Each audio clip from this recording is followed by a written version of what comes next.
Hello everyone, welcome to ज्ञान light. हम discuss कर रहे हैं रेडॉक्स रिएक्शंस और रेडॉक्स रिएक्शन में हम जो बेहतरीन पार्ट डिस्कस कर रहे हैं वो है बैलेंसिंग ऑफ रिएक्शंस। किस तरीके से हम रिएक्शंस की बैलेंसिंग करते हैं। ऑक्सीडेशन नंबर मेथड से हमने आयनिक रिएक्शंस को बैलेंस करना सीखा। आज का जो हमारा पार्ट है वो है केमिकल रिएक्शंस को या केमिकल इक्वेशंस को, जो नॉन आयनिक रिएक्शंस है उनको हम कैसे बैलेंस करते हैं, किस तरीके से उनको बैलेंसिंग करके देखेंगे या हमें कितने आसान तरीके से उनको सीखने हैं। बहुत ही छोटी सी आसान सी ट्रिक के साथ में उनको समझेंगे और देखेंगे। तो ध्यान से देखिएगा, ध्यान से समझिएगा, बहुत इंपॉर्टेंट आपके लिए वीडियो बनने वाला है। और दूसरा, अगर वीडियो अच्छी लगती है तो प्लीज़ इसे लाइक, कमेंट और शेयर जरूर करें। और साथ में अगर हमारे चैनल पर आप नए हैं तो प्लीज़ चैनल को सब्सक्राइब जरूर करें। आइए शुरुआत करते हैं। सबसे पहले हम केमिकल इक्वेशंस की। देखो अभी तक हमारे पास में ना छोटी कोई रिएक्शन है जिसमें 2 या 3 ऐसे कोई एलिमेंट्स दे रखे, तो हम उन रिएक्शंस को बहुत आसानी से बैलेंस करते हैं। हम कह देते हैं, जैसे मान लो सपोज करो H2 है प्लस O2 है गिव्स H2O। मान लो हमें ये कोई छोटी सी रिएक्शन दे दे, हमें बैलेंस करने के लिए बोल दे, तो हम तुरंत कर देते हैं भाई 2 हाइड्रोजन 2 हाइड्रोजन, ठीक है बैलेंस है। 2 ऑक्सीजन है, इधर 1 ऑक्सीजन है तो इसको हाफ कर दिया, रिएक्शन बैलेंस हो गई। बहुत अच्छे तरीके से, बहुत आराम से हमने सीख भी लिया। ये तो छोटी सी रिएक्शन है जब हमारे पास 2 एलिमेंट्स दे रखे हैं। लेकिन हमारे पास अगर बड़े कोई रिएक्शन आ जाए, कोई बड़ी रिएक्शन आ जाए, जैसे मान लो हमें कह दे I2 प्लस HNO3। अब यहाँ पे 4 एलिमेंट्स हैं, इनको बैलेंस करने के लिए बोल दे तो हम कह देंगे भाई यहां से बनेगा HiO3 प्लस NO2 प्लस पानी। चलो भाई ठीक है, इसको बैलेंस करो। हमने कहा चलो इसको बैलेंस करने चलते हैं और इसको बैलेंस करें। 2 आयोडीन है तो चलो भाई इसको 2 आयोडीन बना लो, ठीक है। आयोडीन बन गए 2, और कोई आयोडीन है नहीं, चलो बहुत बढ़िया। इधर 1 नाइट्रोजन है, इधर भी 1 नाइट्रोजन है, नाइट्रोजन बैलेंस्ड है, ऑलरेडी बैलेंस है। तो बैलेंसिंग ऑफ रिएक्शन हमें क्या चीज समझा रही है, वो कह रही है कि जितने एलिमेंट्स रिएक्टेंट में प्रेजेंट है, ध्यान से सुनना एक बात को, जितने एलिमेंट्स रिएक्टेंट में प्रेजेंट है उतने एलिमेंट्स प्रोडक्ट में प्रेजेंट होने चाहिए। मतलब सभी का सम होना चाहिए। सम का मतलब क्या है, सभी ये नहीं है कि nitrogen plus hydrogen plus oxygen plus ये नहीं। हम क्या जोड़ेंगे, हम जोड़ेंगे हर एलिमेंट को, पर्टिकुलर एलिमेंट को, कि भाई इधर हाइड्रोजन कितने हैं, इधर भी उतने ही होने चाहिए, इधर आयोडीन कितने हैं, उधर आयोडीन भी उतनी होनी चाहिए। मतलब सब चीजें बैलेंस होनी चाहिए, बराबर होनी चाहिए। तो हमने क्या किया, हमने नाइट्रोजन देखा, इधर 1 नाइट्रोजन, इधर भी 1 नाइट्रोजन, ठीक है खत्म। 1 हाइड्रोजन, इधर 1 हाइड्रोजन और आगे 2 और है, 3 हो गए। मतलब इधर 3 है, इधर कितने 1 है। तो हमने कहा भाई इसको बैलेंस करो, 3 बनाओ। अगर जैसे मैंने 3 बनाया तो 3 नाइट्रोजन हो गए, इधर तो 1 ही नाइट्रोजन है, फिर इसको 3 बनाया तो देखो जरा बैलेंस हो गए, चलो ठीक है। फिर उसके बाद में हमने कहा ऑक्सीजन, यहाँ पे 9 है, इधर देखो जरा 6 है प्लस 6 है प्लस 1 है, ये तो 13 हो गए। अब अगर यदि मैं इनको फिर डिस्टर्ब करता हूं तो फिर सारे डिस्टर्ब हो जाएंगे। इसका मतलब ऐसे केस में हम कैसे बैलेंसिंग करें, ये तो हमारे लिए सबसे बड़ी परेशानी हो गई। ऐसे तो हम काटेंगे पीटेंगे बढ़ेंगे, फिर काटेंगे फिर पीटेंगे। इसका मतलब ये हो गया हमें इन रिएक्शंस को बैलेंस करने में ही लगे रह जाएंगे। तो हमें कोई छोटी सी ट्रिक के थ्रू इसको समझना होगा कि हम कैसे इनको बैलेंस करें। तो आइए जरा मैं बात करता हूं यहाँ पे कि कैसे हम इनको बैलेंस करें, या कोई भी केमिकल इक्वेशन जो आपको दे रखी है उनको आप बैलेंस करो बिल्कुल सिंपल से तरीके से। एक एक स्टेप को ध्यान से देखना है, बहुत इंपॉर्टेंट है। आपको सभी चीजें इसी जगह पे समझ में आ जाएंगी, कुछ और दोबारा करने की जरूरत ही नहीं है, ठीक है। बस आपको आगे तो अप्लाई करना है। देखो जरा, I2 plus HNO3 gives HiO3 plus क्या, NO2 गैस निकलती है प्लस पानी निकलता है। चलो भाई ठीक है, हमारे पास ये रिएक्शन दे दी और कह दी इस रिएक्शन को बैलेंस करो। सबसे पहला काम, फर्स्ट स्टेप, आपका फर्स्ट स्टेप ये होगा, जो भी कंपोनेंट्स दे रखे ना रिएक्शन में, जितने भी कंपोनेंट्स हैं उन सब के सामने आप A, B, C, D और E, ये आप इनके सामने लिख लो। सबसे पहले आप A, B, C, D, E ऐसे मेंशन कर लो सभी के सामने। जो भी रिएक्शन दे रखे उन सभी के सामने, रिएक्शन के हर कंपोनेंट के सामने A, B, C, D ऐसे मेंशन कर दो, ठीक है। कर दिया इतना काम, चलो ठीक है। अब इन सभी से ना आपको अलग अलग इक्वेशंस मेंशन करनी है, अलग अलग इक्वेशन बनानी है। कैसे बनाएंगे, देखो जरा इक्वेशन बनाते हैं। तो मैंने कहा सबसे पहले तो आयोडीन, मेरे पास टोटल एलिमेंट्स कितने हैं, तो टोटल एलिमेंट्स है आयोडीन है, एक हाइड्रोजन है, एक नाइट्रोजन है, एक ऑक्सीजन है। हमारे पास ये चार चीजें प्रेजेंट है, आयोडीन है आई, हाइड्रोजन है H, नाइट्रोजन है N, ऑक्सीजन है O। मेंशन कर दिए। इन सभी के लिए हमारे पास चार इक्वेशंस बनेंगे, उन चारों को देखते हैं। अब वो इक्वेशन कैसे बनेंगी, जितने आयोडीन रिएक्टेंट में है उतने ही आयोडीन प्रोडक्ट में गिनो और दोनों को बराबर रख दो। इधर देखो आयोडीन कितने, A इंटू टू, भाई I2 है ना, तो I2 का मतलब 2 है, तो 2A प्लस रिएक्टेंट में और भी आयोडीन है क्या, नहीं, बिल्कुल नहीं है, तो मतलब 0, A2A प्लस, इधर और नहीं है तो 0। अगर कोई और होता तो यहां पे प्लस कर देते, नहीं है तो बराबर बराबर, क्योंकि रिएक्टेंट के तो खत्म हो गए। प्रोडक्ट में चलते हैं, प्रोडक्ट में देखा C इंटू 1, एक आयोडीन है तो C इंटू 1, देखो C इंटू 1 तो C, D देखा D में नहीं है, E देखा E में नहीं है, इसका मतलब आयोडीन की इक्वेशन खत्म, बन गई। चलो हाइड्रोजन पे आ जाओ, अब हाइड्रोजन को काउंट करते हैं। हाइड्रोजन देखा, हाइड्रोजन है यहाँ पे A में, नहीं है, B में देखा, B में, अब B में है, हाइड्रोजन हमारा कहाँ है, B में है, तो B में है तो देखो जरा B के लिए देखो, B में एक B है, हाइड्रोजन एक है तो एक, इधर आयोडीन में नहीं है तो मतलब B बराबर बराबर। चलो अब इधर देखो C में हाइड्रोजन है, बिल्कुल C में हाइड्रोजन है, D में है, नहीं है, E में है, यस है, बिल्कुल है, तो मतलब 2E, B बराबर C प्लस 2E, इक्वेशन बन गई B बराबर C प्लस 2E, हो गया। चलो बहुत बढ़िया। अब नाइट्रोजन देखो, नाइट्रोजन के लिए इक्वेशन बनाओ, नाइट्रोजन A में है, नहीं है, B में है, बिल्कुल है, तो B बराबर क्या बना, B बराबर। चलो आगे, इधर देखो C में है, नहीं है, D में है, बिल्कुल है, D, B बराबर D, ठीक है। चलो ठीक है। अब देखो ऑक्सीजन, देखो ऑक्सीजन ढूंढो, ऑक्सीजन ढूंढो, ऑक्सीजन A में है, नहीं है, B में है कितने, तो B इंटू 3, तो 3B, खेल खत्म इधर का। आगे बढ़ो, इधर देखो C में है, बिल्कुल है, बराबर कितने हैं, 3C, तो 3C प्लस 3C। आगे बढ़े तो हमने कहा D में देखो, D में 2D प्लस E में भी है तो E, तो हमारे पास ये इक्वेशन आगे चारों इक्वेशंस आपको इस तरीके से फॉर्मेशन कर लेनी है। बना लोगे, चार इक्वेशन बना लोगे, चार इक्वेशन बना ली, जो जितने भी एलिमेंट्स है, 5 है तो 5, 6 है तो 6, 7 है तो 7, सभी के लिए इक्वेशंस बना लो, ठीक है।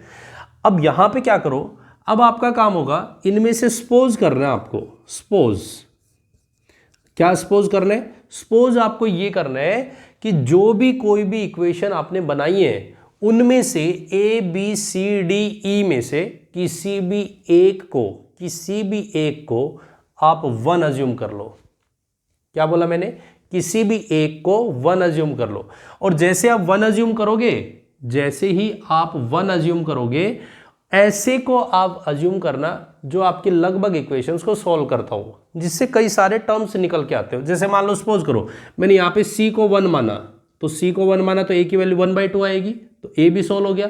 मैंने A को 1 माना तो C बराबर 2 आएगा, ठीक है। C की वैल्यू 2 आ गई तो C से B is equal to 2E, B बराबर D, यहाँ नहीं, यहाँ पे पुट हो जाएगा। तो इसका मतलब क्या है, मैं किसी भी एक को, अगर आप कह रहे हो मैं तो B और D को मानूंगा, भाई B और D को मान ले, कोई फर्क नहीं पड़ रहा।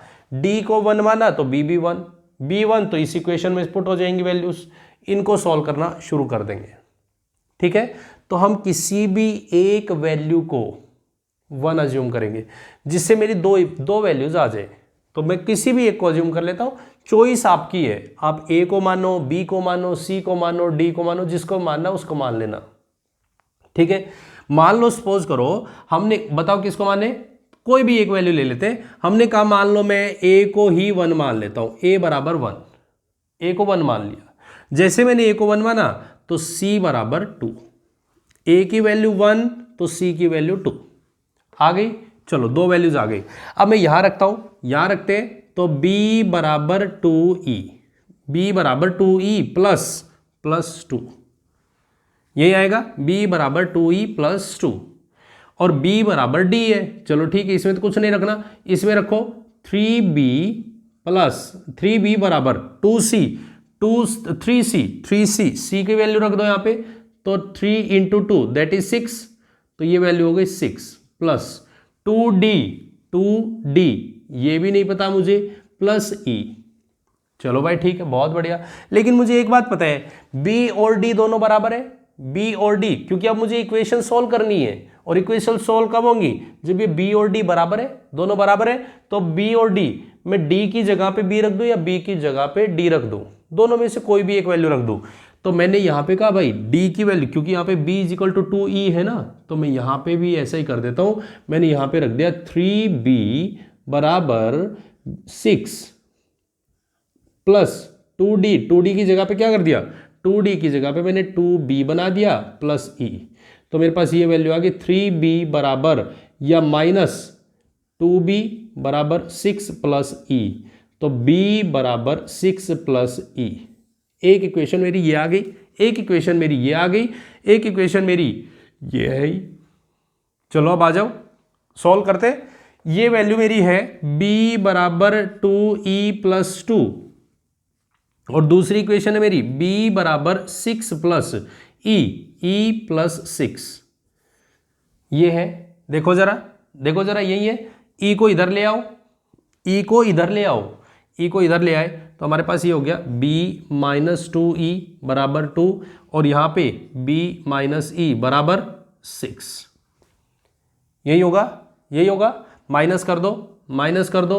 जैसे माइनस किया तो हमारे पास b से b कट गया, यहाँ पे माइनस e बच गया, और यहाँ पे माइनस 4 बच गया। e से e का वैल्यू कट गई तो e बराबर 4 आ गया। e की वैल्यू 4 आ गई, देखो जरा ध्यान से, e बराबर 4। और जैसे e की वैल्यू 4 आई, अब मैं यहां से क्या करूं, e की वैल्यू से b की वैल्यू निकाल देता हूं। यहां रख दो b बराबर e की जगह 4 प्लस 6, तो b बराबर 10। b की वैल्यू 10 आ गई, b 10 आ गया तो d भी 10 है, b बराबर d है तो ये भी 10 है। चलो भाई ठीक है, मतलब मेरे को देखो जरा, a की वैल्यू 1, b की वैल्यू 10, c की वैल्यू क्या है 2, d की वैल्यू क्या है, वो भी 10 है। e की वैल्यू कितनी है, e की वैल्यू आपने निकाली और वो 4 है। बस इन वैल्यूज को उठाओ और पुट कर दो, हर जगह पे पुट कर दो। बस हमने ये सॉल्व करना है। जैसे सॉल्व कर लिया, अब इसकी वैल्यूज को हर जगह पे पुट करना शुरू कर दो। और जैसे आप शुरू करोगे, ये देखो जरा क्या आएगा, यहां पे रखो i2, a की वैल्यू 1 है तो 1, प्लस b की जगह पे 10 तो 10 HNO3 गिव्स, क्या दे रहे हैं देखो जरा, 2c, तो c की वैल्यू 2 है तो 2HiO3, ठीक है, प्लस d की जगह पे 10 तो d की जगह पे 10 NO2, प्लस e की जगह पे 4 तो 4H2O। ये हमारी रिएक्शन बैलेंस है। चलो कैलकुलेट कर लेते हैं। आयोडीन देखो I2, 2 आयोडीन है बिल्कुल है। चलो 10H है, 10H रिएक्टेंट में 10H है, 10, 2 जमा 8, 10 हो गए बिल्कुल। नाइट्रोजन गिनो, 10 नाइट्रोजन। ऑक्सीजन गिनो, 10 into 3 that is 30 oxygen, 2 into 3 that is 6, plus 10 into 2 that is 20, 6 plus 20 26, और 4 इंटू 1 दैट इज 4, 30 ऑक्सीजन दोनों तरफ बैलेंस है, रिएक्शन बैलेंस हो गई। कोई चांस ही नहीं है गलत होने का, बिल्कुल सिंपल तरीके से। आगे बात समझ में आई? जरा एक क्वेश्चन और कर लेते हैं, एक क्वेश्चन और करके देख लेते हैं, जिसके बेस पे हमें और अच्छे से क्लियर हो जाए और आसान से भाषा में हम इस चीज़ को समझ लें या समझ में आ जाए। जैसे मान लो, सपोज करो मुझे कह दिया, मान लो कोई भी एक रिएक्शन है, मैंने ये लिख दी, रिएक्शन लिख दी है, जिंक प्लस HNO3, कह दे इसकी रिएक्शन करते हैं तो हमें बनता है जिंक नाइट्रेट ZnNO3 का whole twice plus NO2 gas plus H2O। चलो भाई ठीक है, रिएक्शन बहुत सारी है, आप खुद करके देखना, खुद ट्राई करना, बहुत सारे क्वेश्चंस दे रखे हैं। लेकिन ध्यान रखना, ये फॉर्मूला उसी के लिए वैलिड है जब हम नॉन आयोनिक रिएक्शन कर रहे हो। ध्यान रखना इस बात को, ये नॉन आयोनिक रिएक्शन के लिए है बस। आयनिक के केस में अप्लाई मत करना, ठीक है। चलो देखो, रिएक्शन को बैलेंस करना है, क्या फॉर्मूला अप्लाई करना है, वही सेम काम, A B C D E, चाहे और दे रखे हैं तो एफ जी एच कुछ भी लगा देना, सारी चीजें वही हैं, ठीक है। चलो अब मैंने क्या कहा, सबसे पहले ए बी सी डी, सबसे पहले एलिमेंट्स निकाल लो, जिंक, दूसरा हाइड्रोजन, तीसरा नाइट्रोजन, चौथा ऑक्सीजन, ये चार है, तो हमने चार निकाल ले, मतलब चार इक्वेशंस बननी है हमारे पास यहाँ पे। अब देखो जिंक ए है तो ए बराबर, इधर और जिंक नहीं है, इधर जिंक है, बिल्कुल है, कितने, एक ही है, तो जे ए इज इक्वल टू सी, सी आएगा, खत्म। दूसरे पे आओ, बी देखो, हाइड्रोजन देखो, हाइड्रोजन के लिए देखो, हाइड्रोजन यहाँ पे बी है तो बी बराबर, इधर देखा हाइड्रोजन नहीं है, इधर देखा नहीं है, इधर देखा है, यस 2 है, और वो क्या है 2e, बी बराबर 2e।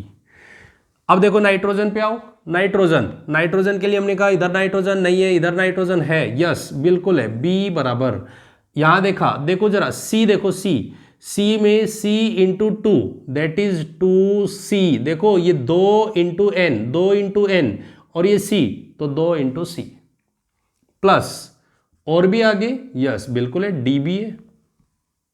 और देखो अब ऑक्सीजन, नाइट्रोजन खत्म, ऑक्सीजन यहां है नहीं है, यहां है बिल्कुल है, कितने 3b, 3b बराबर, बराबर चले, यहां देखो 3 into two 6, 6c plus d 2d plus 2d plus क्या e, ये हमारी इक्वेशंस बनी।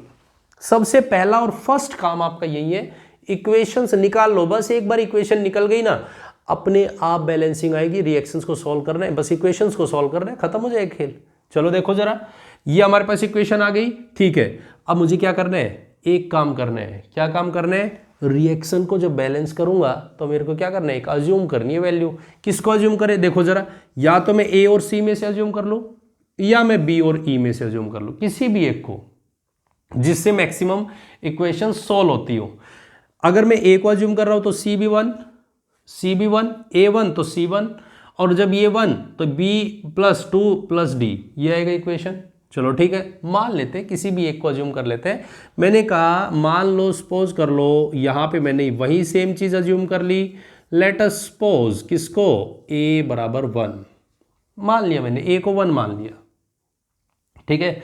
जैसे मैंने ए को 1 माना तो मेरे पास सी की वैल्यू भी आ गई बराबर 1, मैंने यहां लिख दिया ए बराबर 1, सी बराबर 1, ठीक है। चलो ए की वैल्यू 1 है, सी की वैल्यू 1 है, पुट करो, इसमें पुट करो, इसका तो कोई रोल ही नहीं है, इसमें पुट करो, b बराबर सी की वैल्यू 1 है तो 2 प्लस डी, ठीक है।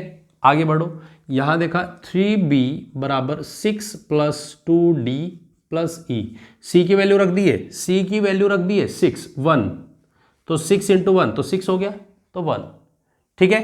तो हमने कहा 3b is equal to 6 plus 2d plus E. अब मैंने कहा ना भाई, यहाँ b की वैल्यू अच्छी नहीं लग रही है, ये b की वैल्यू है वो हम किस में कन्वर्ट कर ले, ये b और d में रखो, क्योंकि ये दो इक्वेशन दे रखी है वो b और d के टर्म में है, तो b और d में कन्वर्ट करने हैं, तो e यहाँ फालतू पड़ा है, तो e की टर्म की जगह पे b रख दो, e की टर्म की जगह पे क्या रख दो, b रख दो।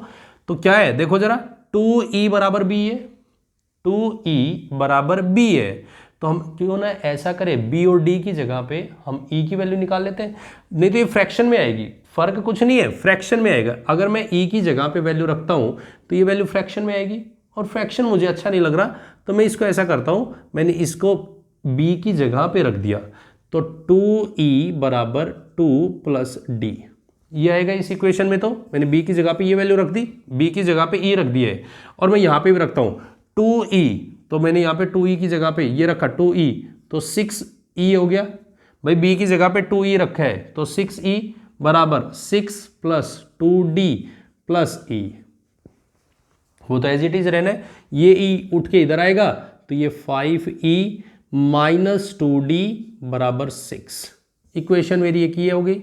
यहां से d निकालो, 2e माइनस d बराबर 2, दो इक्वेशन हो गई, एक ये रही एक ये रही। क्या करूं, क्या करना चाहिए हमें, देखो 2e माइनस डी बराबर 2, 5e माइनस 2d बराबर 6। इसको 2 से मल्टीप्लाई कर देते हैं। 2 से मल्टीप्लाई करते ही ये तो 4 हो गया, ये 4 हो गया, ये मेरा 2d हो गया, ये मेरा 4e हो गया। माइनस कर दो, माइनस प्लस माइनस कट गया, कट गया, यहां से क्या होगा 1, तो e बराबर क्या आया -2, माइनस ई बराबर -2, माइनस से माइनस कैंसिल, तो e की वैल्यू आ गई क्या, e बराबर 2, e बराबर 2, e की वैल्यू 2 आ गई और मुझे पता है e की वैल्यू 2 है, तो ऑब्वियस सी बात है e, देखो जरा यहां पे देखो e की वैल्यू 2 है तो b की वैल्यू अपने आप 4 आ गई, b की वैल्यू अपने आप 4 आ गई। चलो बहुत बढ़िया। अब मेरे पास एक वैल्यू बची और वो वैल्यू क्या है, d है।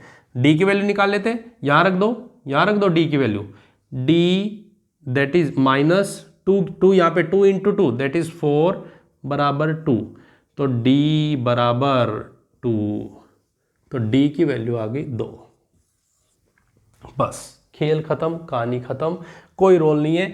अब इनको बैलेंस कर दिया, हो गई, इक्वेशन से वैल्यू आ गई और वैल्यूज आ गई, तो अब मैंने वैल्यू पुट करनी शुरू कर दी और पुट करेंगे तो हमारे पास क्या आएगा, देखो जरा, सबसे पहले a की वैल्यू रखो 1 इंटू जिंक प्लस b की value 4 into HNO3 gives, c की वैल्यू रखो 1 इंटू ZnNO3 का होल ट्वाइस प्लस d की वैल्यू रखो d बराबर 2, तो 2NO2 प्लस H2O, e की वैल्यू तो 2 इंटू H2O। कहानी खत्म, देख लेना रिएक्शन बैलेंस्ड है। क्लियर, एकदम एकदम क्लियर हो गया। कोई भी रिएक्शन हो, आप हर केमिकल इक्वेशन को आप बैलेंस कर सकते हो बिल्कुल सिंपल तरीके से। बस आपको क्या करना है, इक्वेशन फाइंड करनी है और इक्वेशन फाइंड जैसे ही हो गई आप उनको बैलेंस करना शुरू कर दोगे। अगर आपने उनकी वैल्यूज निकाल ली तो उन सभी से आप वापस पुट करोगे, रिएक्शन बैलेंस हो जाएगी। क्लियर, एकदम clear.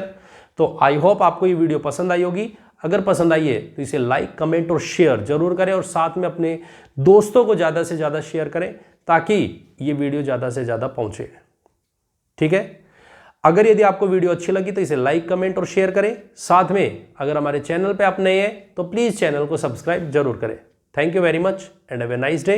Bye bye, take care.